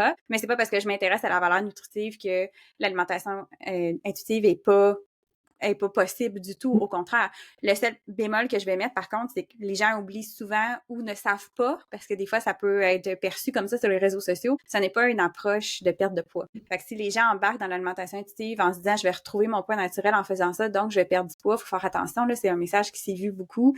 Ce n'est pas une approche qui est destinée à la perte de poids nécessaire. Tu sais, ce que j'ai envie d'ajouter là-dedans, là, que l'avantage d'avoir un suivi avec quelqu'un, puis la différence avec la recherche et un suivi en clinique, c'est que toi, tu peux voir une amélioration de quelqu'un qui part d'un faible niveau d'alimentation intuitive à un moins faible niveau d'alimentation intuitive, chez qui tu auras eu un succès, puis qui s'en va dans la bonne direction, et cette personne-là va peut-être améliorer ses habitudes alimentaires. Mais moi, cette personne-là, de mon côté comme chercheur, si j'y fais remplir les questionnaires, elle reste à un niveau faible d'alimentation intuitive. Alors même si elle a amélioré ses habitudes alimentaires, moi, si je prends une photo, si c'est une étude en un temps de mesure, je n'ai pas ça. Le fait que la personne s'améliore en ce moment, puis qu'elle a amélioré et son alimentation intuitive et sa qualité alimentaire, puis qu'elle s'en va donc dans la bonne direction. Et l'autre chose, c'est que toi, tu peux voir avec la personne que c'est pas tous les principes qu'on va mettre en place pour tout de suite. Que d'arrêter de catégoriser les aliments comme bons ou mauvais, ça va être difficile pour cette personne-là, mais que là, elle est prête à travailler ses signaux de faim, de satiété, le respect de son corps. Fait que tu vas permettre qu'elle s'améliore, mais sans tout travailler. Puis il y a ça aussi que les gens ont tendance à oublier, puis le fait que l'alimentation intuitive devient de plus en plus populaire, c'est que ça devient une nouvelle diète presque. Oui, et là, tu suivre 10 principes, puis c'est ça. Mais c'est pas ça le but, là. Les 10 principes sont là pour nous permettre de voir le big picture de l'alimentation intuitive, puis que chacun y trouve ce qui correspond le plus, ce qui répond plus. Il y en a qui vont être capables de tout mettre ça en pratique, puis il y en a qui seront pas capables. Puis ça m'amène à un autre point, que tantôt on le disait, en général, dans les études, on voit pas d'association. Par contre, la nuance à faire, c'est que les études d'intervention, eux autres, voient une association. Fait que les études qui ont surtout une intervention en alimentation intuitive, ou encore les études où on a plus qu'un temps de mesure, où on a pu suivre les gens et les comparer à eux-mêmes, mais non pas les comparer aux autres. Fait que de dire, si on prend un temps de mesure puis qu'on questionne ces gens-là à chaque année pendant un certain temps sur l'alimentation intuitive et sur leurs habitudes alimentaires, ou encore les gens qui ont fait une intervention réellement qui porte sur l'alimentation intuitive, chez ces gens-là, on voit, dans ces types d'études-là, on la voit, l'association entre une amélioration de l'alimentation intuitive associée à une amélioration de la qualité alimentaire qui nous suggère, qui là ressemble un peu plus à un contexte de rencontre en clinique où on part de tes objectifs personnels et que tu peux t'améliorer. Fait qu'il y a toujours ça qui est difficile. Tu te compares à toi-même ou tu te compares aux autres? C'est sûr que c'est un niveau plus faible d'alimentation intuitive que quelqu'un d'autre à la base, ça va toujours rester là. Si toi, tu t'améliores puis la personne elle stagne, tu t'en vas dans la bonne direction quand même. Fait que c'est là où il y a une grosse nuance à faire. Rajoute la pertinence de ces devis d'études-là dans le longitudinal où on a plusieurs temps de mesure parce qu'on peut comparer chaque personne à elle-même. On peut comparer un changement dans une mesure avec un changement dans une autre mesure plutôt que de comparer les individus aux autres individus. Ça ramène aussi, tu parlais d'une inégalité sociale de santé. Mais tu sais, les études d'intervention, comme tu dis, ça représente peut-être un petit peu plus le contexte clinique. Mais tu sais, le contexte clinique n'est pas accessible Non, à la majorité de la population, vraiment pas. voilà, Là, comme c'est c'est ça. peut-être aussi pour ça qu'on voit que justement avec un revenu élevé, il y a peut-être des meilleures associations au niveau santé, qualité alimentaire, blablabla. Fait que, tu sais, quand on regarde justement les études pour une intervention comme celle qu'on parle aujourd'hui, ben, c'est peut-être plus représentatif de ce qui se passe dans la population. Ouais, Puis de faire, tu sais, d'être responsable aussi dans le message qu'on envoie à tous, que ce soit sur les réseaux c'est ça. sociaux, dans les recommandations, genre du guide alimentaire, peu importe, parce que c'est ça, c'est cette stratégie-là qui va être probablement le plus appliquée, puis ça reste que les gens ils vont être le plus souvent seuls avec eux-mêmes et leur entourage. Ouais. Fait que dans ces recommandations-là, générales, c'est de faire attention de ne pas pousser dans le fond de la gorge de quelqu'un une stratégie qui est peu applicable dans leur situation. Même si le textbook, quand on les a devant nous, ça serait meilleur. T'sais, je sais pas si vous comprenez un peu. Ben, je m'en allais là exactement parce que moi, j'ai le feeling que l'alimentation intuitive, pour bien la comprendre, faut soit s'y intéresser beaucoup, faire des lectures, mais tu sais, bien choisir ses sources. Puis en même temps, c'est pas tout le monde qui va bien comprendre puis comprendre les nuances. On le voit en clinique, là, mais on n'est pas bon pour se regarder nous-mêmes, là. Puis je veux dire, moi, par rapport à moi, la même chose dans d'autres domaines, là, à quel point on voit pas le big picture, c'est dur de prendre un pas de recul puis de s'auto-analyser, tu sais, fait que d'avoir quelqu'un qui va nous accompagner, souvent, c'est vraiment aidant, puis c'est là qu'on va voir aussi des bénéfices, mais comme Antoine le nommait, tu sais, les deux, on est en pratique privée, ça coûte cher, puis c'est pas tout le monde qui a les moyens, puis c'est pas toutes les assurances qui remboursent, fait que ça reste que la population en général, elle y a pas accès à ces services-là, puis au public, ça peut peut-être être moins prioritaire, ou en tout cas, ça peut être plus difficile d'avoir accès à du soutien de ce niveau-là où c'est plus limité, fait que ça reste que les gens, leur source d'information, c'est les réseaux sociaux probablement, puis ce qu'ils vont lire un peu partout, puis ben ces réseaux sociaux, il y a pas juste des nutritionnistes, hein, il y a de tout le monde qui dit un peu de tout sur l'alimentation intuitive, fait que les gens prennent un peu les bouts qu'ils comprennent puis qu'ils entendent, mais je pense c'est quoi, c'est 1% de tout ce que ça représente en tant que tel. Fait que ça reste que c'est pas quelque chose qui s'applique automatiquement aussi facilement. Fait que ça reste que je pense que ça aussi, ça peut peut-être jouer de ce côté-là. Je pense malheureusement, idéalement, il y aura un accompagnement à chaque fois, mais c'est pas réaliste là, au niveau socio-économique. Là. Puis en même temps, Parenthèse, nos prix de consultation, la gang, c'est pas ça qu'on gagne de l'heure. Je voulais juste faire la parenthèse. C'est cher, mais on a eu cette discussion-là souvent, puis récemment, ça arrive une couple de fois, tu sais, on se dit, vos services sont chers, ou, tu sais, vous faites de l'argent. Tu sais, mettons, là, je mets un chiffon, là, si je te charge 100$ de l'heure, moi, dans mes poches, c'est probablement genre 25$ de l'heure qui me revient, tu sais. Fait que, c'est pas juste pour... Parce que, non, mais des fois, ils sont comme les gens, ils veulent comme pas le payer parce qu'ils sont comme, mais c'est cher, whatever, tu sais, puis... Je comprends. Sachez-le qu'on veut pas abuser de vous. Non. Bien au contraire. Effectivement, quelqu'un qui fait 100-150$ de l'heure clair dans ses poches, c'est beaucoup d'argent, c'est juste pas notre Mais cas. c'est pas la réalité.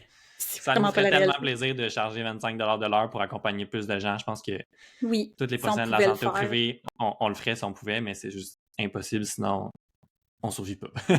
C'est nous qui tombons dans une situation économique problématique. Précaire. J'avais envie de faire un peu sur ce que tu disais, Sarah, que c'est peut-être pas accessible à tous, entre autres, rencontrer un professionnel de la santé puis des consultations en individuel. Mais, tu sais, je pense qu'il faut voir aussi au-delà de ce qu'on appelle l'alimentation intuitive, dans le sens où ces principes-là, comme on disait tantôt, il y a 10 grands principes, on a besoin de tous les appliquer, puis il y en a certains qu'on n'est pas obligé d'appeler alimentation intuitive, puis qui peuvent se retrouver dans des interventions qui vont toucher plus de gens. Puis justement, une intervention à laquelle je m'intéresse, puis on va se croiser les doigts pour qu'on réussisse à avoir une subvention pour l'été. C'est une intervention qui a lieu dans un organisme communautaire pour des gens qui ont de la difficulté, qui sont entre autres en insécurité alimentaire, un peu en parallèle à des cuisines collectives. Puis c'est des cuisines individuelles. Les gens c'est un intervenant qui vient cuisiner chez les gens.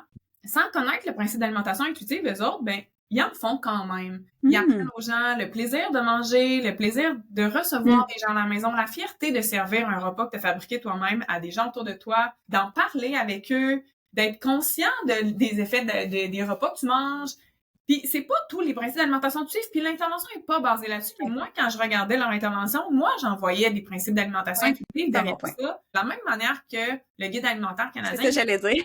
Alimentation intuitive, mais il est écrit plaisir de manger, partager des repas, être conscient de l'effet des aliments sur son corps. Ben, ça en est des principes, même si c'est pas comme ça qu'on les appelle. Fait que, tu sais, je pense qu'il y a ça aussi, qu'il faut sortir de cette bulle-là qui s'appelle comme ça, puis de plutôt voir individuellement c'est quoi les comportements qu'on prône, puis lesquels qu'on est capable de prôner chez quel genre de personnes. Puis c'est là où moi, ça me donne l'espoir qu'on peut aider des gens qui n'ont pas beaucoup de sous à avoir une meilleure... Tu sais, souvent, c'est ça que je me dis, pas nécessairement à mieux manger. Ben, en fait, à mieux manger au meilleur de leur capacité pour avoir une meilleure relation avec les aliments, une meilleure relation avec leur corps, Puis je leur parlerai pas d'alimentation intuitive, là. Ça va Non, être c'est ça. vraiment mieux utiliser l'argent que tu trouves dans la nourriture que tu trouves dans une banque alimentaire, mais que Ouais. autour de ça, ils vont avoir des connaissances qui vont les aider à entretenir une meilleure relation avec les aliments qu'ils ont. Puis ça, ben ça fait partie de l'alimentation intuitive, même si on l'appelle pas comme ça. Fait que tu sais, je pense qu'il y a 100%. ça à garder en tête aussi, là. Ça prend quand Oui, même des recommandations relativement simples à appliquer, puis c'est ça. c'est pas tout le monde non plus qui veut comprendre le pourquoi du comment puis Non, s'interroger. Fait que c'est effectivement, faut prôner des comportements sains puis faciles à ça en fait comprendre. Puis tu sais, partie.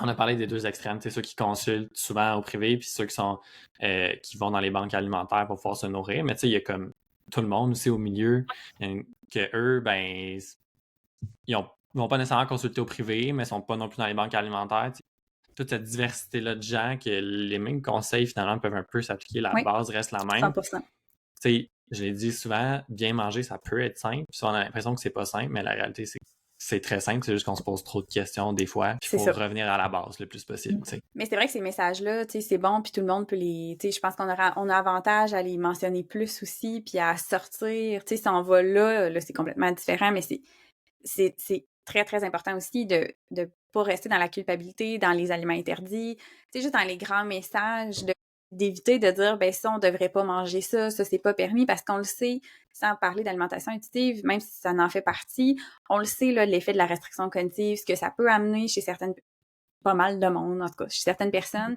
où ça peut amener une surconsommation de ces aliments-là. Effectivement, de prendre ces principes-là puis de l'appliquer dans les conseils grand public, ben ça peut se faire très bien sans aller en consultation individuelle. Puis effectivement, le guide alimentaire, j'étais tellement contente juste de voir que probablement il y a des portions, puis qu'après ça, on veut reconnecter plus avec nos signaux corporels pour savoir un peu les quantités et tout. Fait que je trouve que c'est un beau mélange justement entre sensation corporelle, intuition et connaissance. Fait que ça reste que oui, mais il y a quand même l'équilibre de l'assiette qui est intéressant à aller voir. Bon, il y a des failles aussi, là, c'est pas 100% parfait, le guide alimentaire, mais ça reste une excellente base présentement. Puis ça, c'est simple, mais c'est pas si simple à appliquer pour 1 million de raisons. Puis tu sais, des raisons, justement, tu sais, moi, je m'intéresse beaucoup dans mes projets aux gens qui ont pas beaucoup d'argent.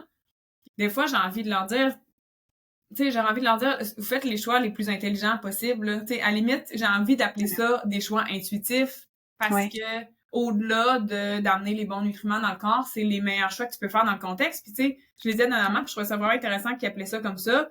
Quelqu'un qui disait, ben moi, d'essayer un nouvel aliment dans ma famille, mettons auprès de mes enfants, une recette qui a plus de légumes ou quoi que ce soit, c'est un risque financier pour moi. Parce que c'est un risque que ces aliments-là ne soient pas consommés par mes enfants, qui vont besoin de manger autre chose. Donc là, ben, il va falloir que je trouve de l'argent pour acheter autre chose qui va être à leur goût et que ce que j'ai préparé se ramasse à la poubelle. Puis moi, mettre de l'argent à la poubelle, je peux pas me le permettre. Fait que si je te dis, rajoute des légumes dans ton repas, mais que pour toi, tu le vois financièrement comme un risque de mettre de l'argent à la poubelle et d'avoir à investir 2 fois plus pour ton repas parce que tu as acheté ce que je t'ai recommandé, ça s'est ramassé à la poubelle, puis il a fallu que tu achètes autre chose qui allait passer, ben je trouve que ton choix est vraiment intelligent de me dire, hey, sais-tu, moi, ça marchera pas, cette recette-là, parce que je peux pas me le permettre.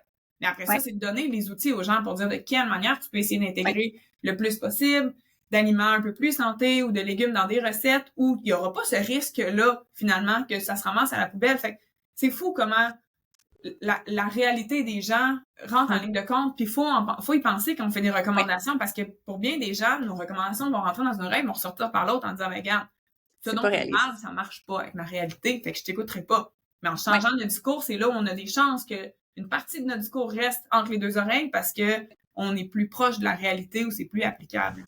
Yes. On a fait un bon détour, je pense, au niveau de ce côté-là, mais c'était super pertinent.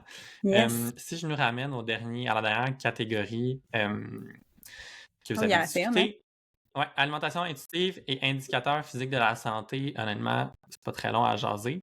L'alimentation intuitive est associée à un IMC, un tour de taille plus faible chez les deux sexes. Puis il n'y avait pas vraiment d'association non plus claire entre l'alimentation intuitive et les indicateurs de santé métabolique, la glycémie, pression, cholestérol, triglycérides et tout ce qu'on teste. Ce que j'ai vraiment...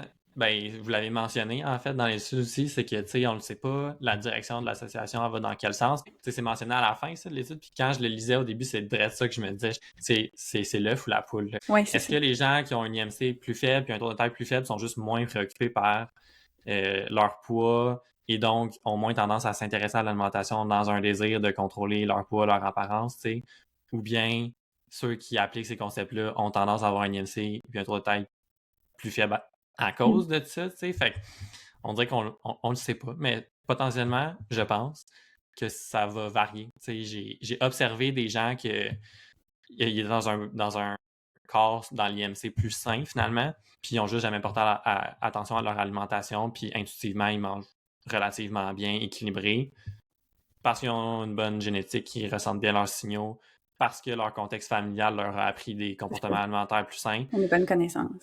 J'en ai d'autres qui faisaient de l'alimentation plus intuitive dans un corps plus gros, mais la relation était difficile ou pas aussi. Puis des fois, qu'en modifiant l'approche de l'alimentation intuitive, le poids a descendu. Il y en a d'autres que pas du tout.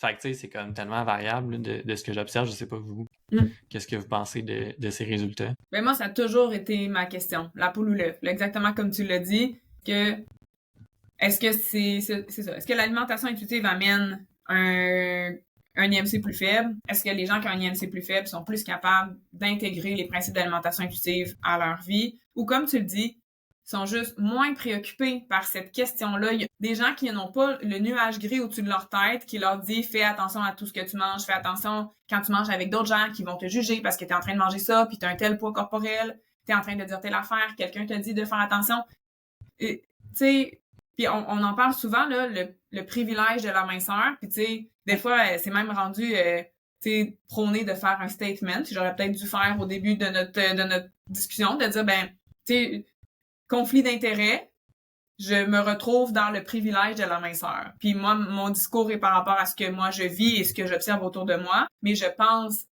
tu sais, profondément que c'est plus facile pour une personne dans un corps comme le mien de prôner l'alimentation intuitive parce que pour moi, ça semble fonctionner, mais comme tu dis, ça fonctionne parce que, tu sais, on a une génétique, on le sait tous, on a eu beaucoup de discussions, il y a beaucoup de discussions dans les médias sociaux, puis partout, en fait, sur toutes les plateformes, par rapport à ça. Les facteurs génétiques qui influencent le poids. Puis après ça, une fois que tu es dans ce poids-là, puis tu te rends compte que peu importe ce que tu manges, quand tu réponds à tes besoins adéquatement, ton poids reste à peu près le même quand tu t'en occupes bien. Tu sais, je dis pas que j'ai aucun risque de prendre du poids, possiblement. Sauf que ça arrive comme ça. Puis je me sens privilégiée de ça. Mais que quelqu'un qui a toujours vécu dans un corps plus gros et qui a toujours entendu ces messages-là et que inconsciemment, cette petite voix est toujours là dans sa tête, c'est sûr que c'est difficile d'appliquer les principes d'alimentation intuitive, puis ça prend un changement de mindset peut-être pour se rendre là. Puis je pense que j'ai quand même l'impression qu'il y a un potentiel de perte de poids ou du moins d'atteinte d'un poids naturel pour des gens qui ne sont pas dans leur poids naturel. Par exemple, que leur poids actuel est plus élevé que leur poids naturel, qui, une fois qu'ils réussissent à faire ce changement de mindset qui doit être excessivement difficile parce qu'il faut que tu désapprennes des comportements ou des messages qui ont été appris pendant ta vie, possiblement qu'après ça, le poids va peut-être diminuer, mais encore là, il y a rien de garanti, puis c'est pas ça l'intention. C'est pour ça qu'on en reparle souvent que l'alimentation intuitive, c'est pas dans un but de perte de poids, parce qu'on n'a pas ces données pour voir si il y a ce potentiel-là. Mais je pense qu'il est à plus long terme, puis c'est pour ça qu'on les a pas les données.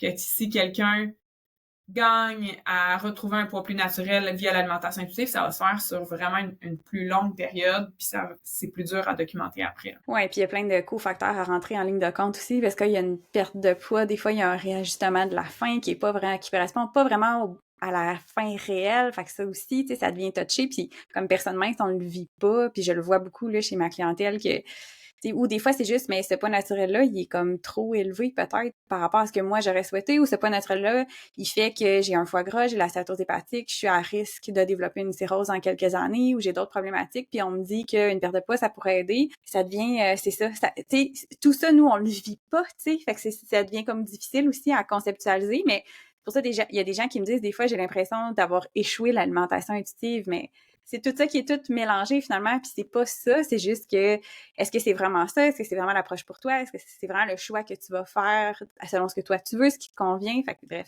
c'est une toute autre discussion, mais effectivement, je pense que les gens chez qui on améliore la relation à la nourriture, puis qu'il n'y a plus de sentiments de perte de contrôle, qu'il y a une régulation interne meilleure des signaux, de la perception des signaux de rassasiement et compagnie, bien, effectivement, c'est des choses qu'on va voir des fois il peut y avoir une petite perte de poids, puis ça se stabilise par la suite, mais ça dépend de tous ces cofacteurs-là, puis souvent, ça revient à est-ce que c'est le poids que la personne aurait souhaité ou est-ce que c'est le poids que l'équipe médicale aurait souhaité? Ben, la réponse est non, pas tout le temps. Ouais, puis tu sais, outre la perte de poids, De mon côté, ce que j'observe beaucoup, c'est plus des changements dans la composition corporelle. Fait que le poids peut rester extrêmement stable, mais vraiment avoir un inversement au niveau du pourcentage de gras versus masse musculaire. Ça prend du temps. Je répète, ça prend tellement de temps, c'est long. C'est très long. Fait que si t'es quelqu'un qui a comme cette pression-là de perdre du poids ou qui est comme pas bien dans son corps, c'est peut-être trop long. Fait que des fois, l'adhésion est difficile à long terme. Fait qu'il y a comme tout ça qui entre en jeu, mais ça peut fonctionner. Puis d'ailleurs, on peut référer nos 2 épisodes qu'on a fait sur le métabolisme et le poids, qu'on a parlé dans le premier, tout ce qui influence la dépense énergétique, puis les apports énergétiques. Fait que si jamais ce sujet-là vous intéresse, on l'a expliqué de long en large. De très long en très large. Fait que ça faisait le tour des conclusions que j'ai retirées de votre étude. Est-ce que tu avais d'autres conclusions que tu crois que nos auditeurs devraient savoir présentement, qu'on devrait résumer? Qu'est-ce que tu aimerais qu'ils retiennent, en fait, de la discussion d'aujourd'hui? Oui, c'est ça. Je pense que ça fait le tour des conclusions principales. Ce que j'ai envie de dire, en fait, comme message, puis je pense que c'est ce qui est là depuis le début, c'est pas facile d'étudier l'alimentation intuitive. Il y a beaucoup de choses qui sont pas faciles à étudier, mais un concept comme ça, qui est large et qui porte à interprétation, c'est très difficile. J'ai envie de finir avec une note positive, en tout cas, qu'on souhaite améliorer la recherche en nutrition au niveau de l'alimentation intuitive, parce que en 2024, il y a une équipe de chercheurs américains qui ont publié une nouvelle version de l'outil qu'on utilise, de l'échelle d'alimentation intuitive. En ce moment, on utilisait la 2e version qui a été publiée en anglais en 2013. Nous, on l'a validée en français en 2016. Et là, il y a une nouvelle version complètement changée, j'ai envie de dire. C'est plus courte, l'échelle, et les items semblent... En tout cas, il y a un effort. Je suis pas la première à dire que la sous-échelle de la permission inconditionnelle de manger n'avait pas bien compris en recherche. Et il y a eu un effort vraiment pour reformuler ces items-là. Puis il y a du travail en ce moment au Québec qui est en train d'être fait pour en produire une version québécoise qui sera validée pour qu'on puisse l'utiliser ici. Mais déjà, la version américaine peut être utilisée en anglais. Donc, possiblement qu'on aura des résultats peut-être un peu plus proches de la réalité, malgré qu'il va toujours manquer... peut-être pas me manquer, mais on n'aura jamais la partie d'expliquer le concept en long, en large. Par contre, peut-être qu'on va se retrouver avec quelque chose un petit peu plus proche de ce qu'on aimerait comme principe d'alimentation intuitive. Puis, si je peux vous donner rapidement quelques exemples qui sont un peu différents, puisque j'aime beaucoup des choses qui sont amenées. C'est entre autres... justement pour la permission inconditionnelle de manger, plutôt que de juste parler du type d'aliment, de dire je me permets de manger ce que je veux quand je veux, j'évite certains types d'aliments, on parle beaucoup des émotions qui sont reliées à ça. Entre autres, ça parle de, je me donne plus traduction libre, là, je les lis en anglais en ce moment puis je les traduis en même temps, mais je me donne la liberté de manger les aliments dont j'apprécie le goût sans jugement.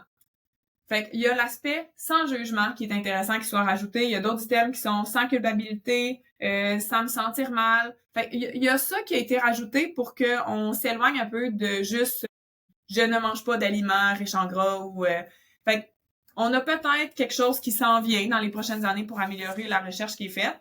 Mais je pense que en tout cas, j'ai l'impression que la discussion qu'on a eue aujourd'hui va aussi permettre à tout le monde de comprendre à quel point c'est difficile de faire de la recherche. Puis oui, c'est important les études scientifiques, puis c'est important de se fier à ça, mais il faut toujours garder un esprit critique aussi, qui est difficile à avoir quand on n'a pas de bagage en recherche, pour savoir que on interprète les résultats d'une étude dans les limites que cette étude-là a, autant au niveau de la représentativité de l'échantillon que des choix de mesures, puis des devis d'études qui nous permettent ou pas de faire des associations entre des variables. Fait que, en gros, c'est ça que j'aurais envie de proposer comme take-home message. C'est super, puis il y aurait un deuxième take-home que j'aimerais que tu donnes à l'auditoire, si tu veux bien. Oui. En lien ou pas avec l'alimentation intuitive, si tu avais un conseil à donner à l'auditoire là, pour améliorer leur santé physique, mentale, peu importe, ça serait quoi pour toi ton conseil principal? C'était en 1000$. Ouais, c'est ça. Je suis comme, oh boy, Antoine, OK? On les prend par surprise. Oui, c'est ça. Ah oui, c'est ça, il est tout satisfait, là. Oui, c'est ça. Le monde est fier de m'avoir pris par surprise, en effet. Je sais pas si je répondrai à la même affaire si on se reparle une autre fois, mais rapidement comme ça, puis surtout avec notre discussion au niveau de l'alimentation intuitive, j'ai envie de garder le mot positif, dans le sens où je suis tannée que les messages en lien avec l'alimentation soient des messages négatifs. des messages de qu'est-ce qu'on doit éviter, qu'est-ce qu'on doit arrêter de manger, à quoi faire attention. J'aimerais plutôt que les gens pensent à l'alimentation de manière positive. Qu'est-ce que ça leur ramène de manger ces aliments-là? C'est quoi les aliments qu'ils aiment manger? C'est quoi tous les aspects positifs du partage des repas, de cuisiner des repas, du plaisir physique dans la bouche quand on mange des aliments. Donc, d'axer sur tout ça plutôt que de parler de qu'est-ce qu'on devrait pas faire, qu'est-ce qu'on devrait diminuer, qu'est-ce qu'on devrait enlever, c'est quoi les effets négatifs. C'est vraiment d'essayer d'axer sur le positif. J'aurais envie, c'est très large comme conseil, mais j'aurais envie de rester là-dessus. Mais d'axer sur... C'est large, mais en même temps, ça englobe bien parce qu'on le dit souvent, Oui. pense à ce que tu peux ajouter versus retirer, que ce Exact. soit au niveau des aliments que tu consommes, de l'activité physique. Si tu accordes plus de place, tu accordes plus d'espace mental à tout ce qui est positif, nécessairement, t'en donnes moins aux aspects négatifs. Puis on sait que d'avoir beaucoup de pensées en lien avec la restriction, le négatif, ça amène pas des comportements sains Exact. sur toutes les habitudes de vie. Fait que je pense que ton conseil, malgré le fait qu'il est large, je pense qu'il est quand même très précis en même temps. Très applicable. Oui. Super. Super, fait qu'on peut terminer l'épisode là-dessus. Merci d'avoir Merci accepté notre beaucoup. invitation. C'était super intéressant. Et on espère que tout le monde nous a suivis jusqu'à la fin, malgré toutes les technicalités du sujet. Puis on espère qu'on pourra te retrouver éventuellement sur un Oui. autre épisode pour parler de tes futurs résultats d'études qui vont sortir. Merci beaucoup de m'avoir invité. J'ai adoré notre discussion, puis je vous garde au courant de quand on aura d'autres résultats. Oui. Puis ça va me faire plaisir de venir en parler avec vous. Merci beaucoup. On se retrouve Yes.